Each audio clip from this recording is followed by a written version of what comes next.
Ya, Anda kembali lagi di catatan demokrasi, langsung saja kita akan minta pernyataan argumen dari Mbak Monik. Dari tadi sudah banyak yang ingin disampaikan. Tadi kita sudah lihat langsung Mbak Monik bagaimana kondisi terkini di Palestina tadi disampaikan oleh Mas Hussein. Argumen Anda, Mbak Monik. Ya, terima kasih TV One sudah memberikan saya ruang untuk bersuara. Terima kasih. Saya Monik Rakers, saya wartawan selama 18 tahun. Dan sejak tahun 2016 saya membuat yayasan non-profit untuk mengedukasi orang Indonesia tentang Israel. Dan kalau kita ngomongin Israel pasti nggak jauh-jauh dengan Palestina. Jadi harus berdua ya, duet. Dan kemudian juga tentang Yahudi karena masih banyak misinformasi, salah persepsi. Dan tentang sejarah Holocaust. Kenapa? Karena banyak orang Indonesia yang merasa Hitler itu pahlawan. Nazi itu melakukan tindakan heroik padahal tidak seperti itu. Gitu ya, jadi itu edukasi yang saya lakukan dan setiap kali ada konflik Israel dan Palestina, suka tidak suka pasti akan ramai di sini, di Indonesia. Dan yang jelas menurut saya karena saya juga wartawan, selama ini orang Indonesia belum mendapat informasi yang benar tentang Israel, tentang Palestina. Nah, jadi apapun yang terjadi di sana pasti ramai di sini tanpa ada perspektif yang benar. Apa sih sebetulnya masalahnya gitu ya. Menurut Anda seperti apa Mbak? Nah, satu persoalan yang paling utama adalah soal wilayah. Orang Indonesia belum paham bahwa Israel dan Palestina adalah dua entitas wilayah yang berbeda. Israel berkuasa di wilayah mana? Ada wilayahnya sendiri. Palestina berkuasa di wilayah mana? Ada wilayahnya sendiri. Palestina di mana? Tepi barat dan di Gaza.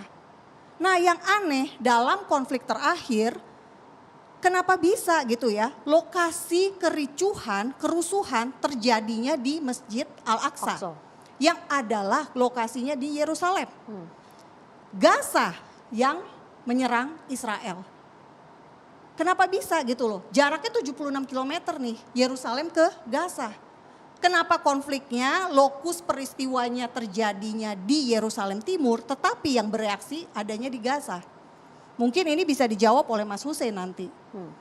Kenapa tiba-tiba ikut-ikutan? Ibaratnya ya, terjadi sesuatu di Kalimantan, tetapi kemudian yang ramenya di Jakarta. Oke, pertanyaan Sampai Anda situ langsung dulu saja Mbak, kita langsung ditanggapi tanyakan Mas ke Mas Hussein. Hussein. Mas Hussein mendengar jelas pertanyaan dari Mbak Monik? Iya, sebetulnya pertanyaan itu sudah menjawab pertanyaan sendiri ya. Kalau orang di Kalimantan, kemudian mereka dizolimi, ditindas oleh penjajah, dan mereka nggak bisa berbuat apa-apa. Apakah orang Jawa akan diam saja? Nggak mungkin. Dia akan bergerak, dia akan melawan. Karena mereka merasa satu entitas, satu negara. Kalau orang-orang Jawa juga diem, nah ini dipertanyakan nasionalismenya. Itu yang terjadi sebetulnya di Palestina. Ketika orang umat Islam sedang beribadah, lagi baca Quran, lagi sholat di masjid, diserbu oleh kepolisian, diblokade, kemudian dilempari gas air mata. Wajar warga Gaza marah, karena itu juga saudara-saudara kita, itu masjid kita. Iya. Oke, Kalau saya dia klarifikasi aja, ya. Ya, Mas Hussein saya klarifikasi dulu nih. Informasi tentang kewenangan di Masjid Al-Aqsa itu bukan berada di tangan Israel. Kewenangan Masjid Al-Aqsa dan Masjid Golden Dome, Kubah Emas, keseluruhan kawasan Al-Haram Al-Syarif itu di kota tua Yerusalem, di Sion gitu, adalah kewenangan dari Yordania, bukan Palestina. Israel hanya boleh menertibkan setiap pelanggaran yang terjadi di kawasan tersebut. Tetapi Israel tidak berwenang terhadap kawasan itu. Kenapa bisa Israel menyerahkan kepada Yordania? Karena memang pada tahun 1948 sampai 1967 Bapak Ibu, ini kita belajar sedikit sejarah ya. Waktu itu ada perang Arab Israel tahun 1948. Israel merdeka 14 Mei 1948 dan Israel langsung diserbu 5 negara Arab. Dan kelima negara Arab itu akhirnya membagi tanah yang seharusnya menjadi negara Arab Palestina. Gaza dikuasai oleh siapa? Mesir.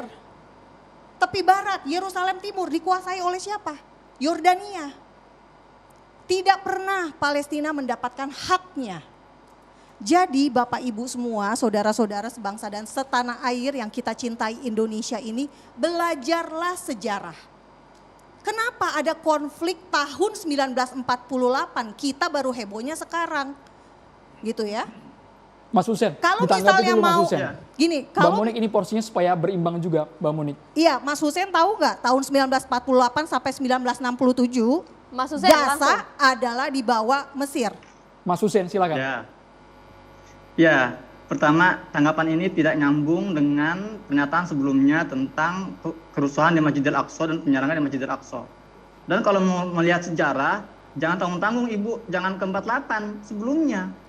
Kok bisa gitu loh ada Israel di Palestina, kenapa ada entitas baru di Palestina yang tadinya damai? Oke, mari kita ulas sesuai permintaan Mas Hussein.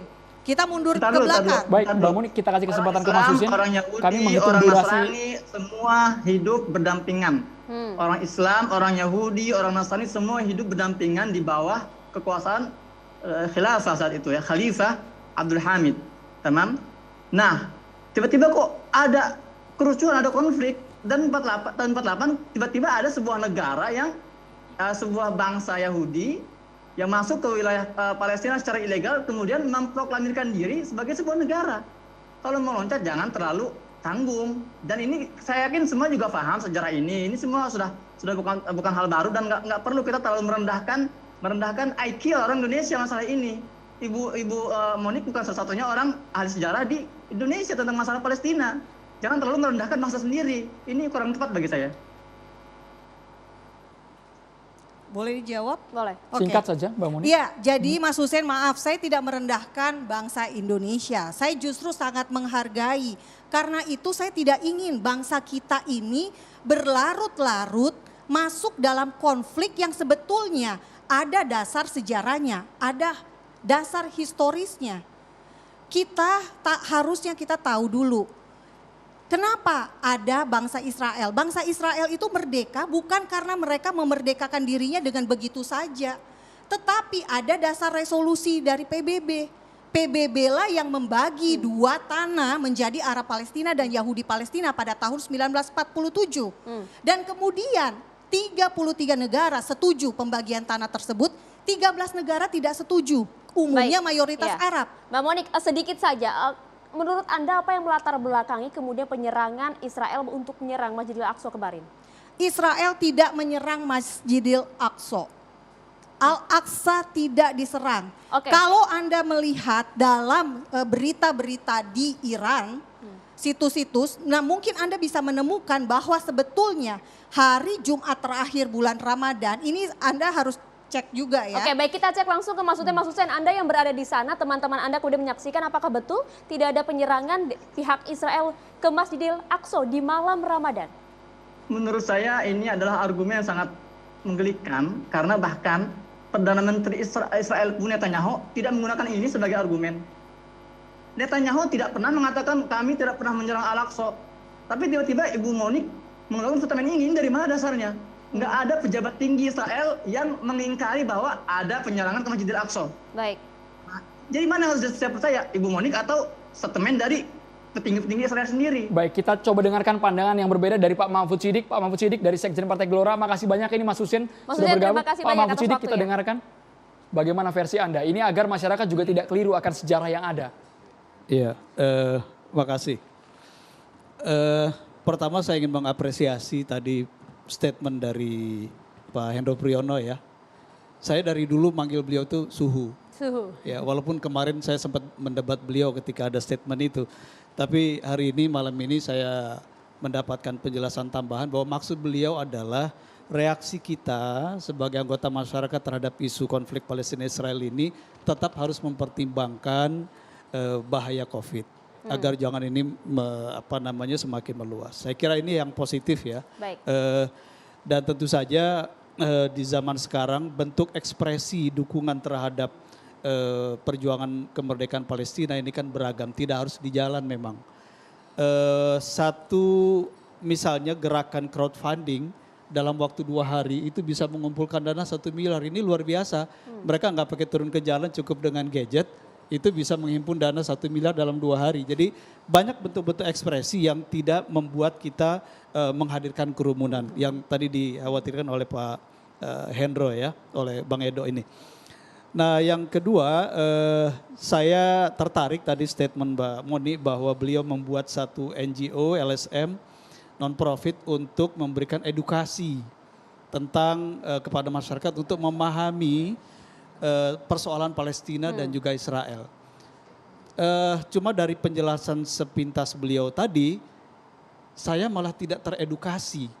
Bagian mana ya yang tidak teredukasi? Saya melihat informasi yang beliau sampaikan ini banyak yang absurd, ya, dan justru banyak mengaburkan fakta-fakta sejarah yang ada. Karena begini, kita ini hidup sekarang di era terbuka ya, ini era keterbukaan informasi. Informasi apapun sekarang bisa kita buka ya melalui gadget kita dan sumber dari manapun bisa kita dapatkan. Jadi saya kira tentang sejarah Palestina, tentang sejarah kehadiran negara Israel di tanah Palestina, ini sudah menjadi pengetahuan umum.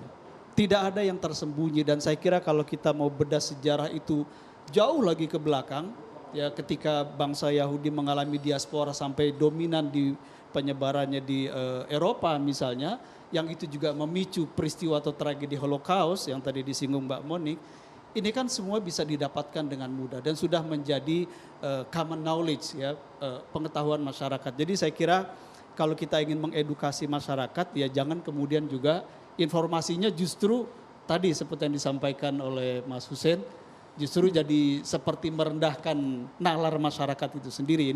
Ini masukan saya untuk Mbak Moni. Tapi saya senang kita bisa mendiskusikan hal ini.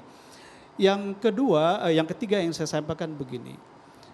Kalau kita berbicara konflik Israel dan Palestina, baik sebagai dua bangsa, dua entitas ataupun sebagai dua negara, walaupun yang satu disebut negara yang melakukan okupasi dan yang satu adalah negara yang belum berdaulat, karena dideklarasikan tahun 88 sampai sekarang mereka belum berdaulat. Ini belum negara yang berdaulat, ini baru setengah negara sebenarnya.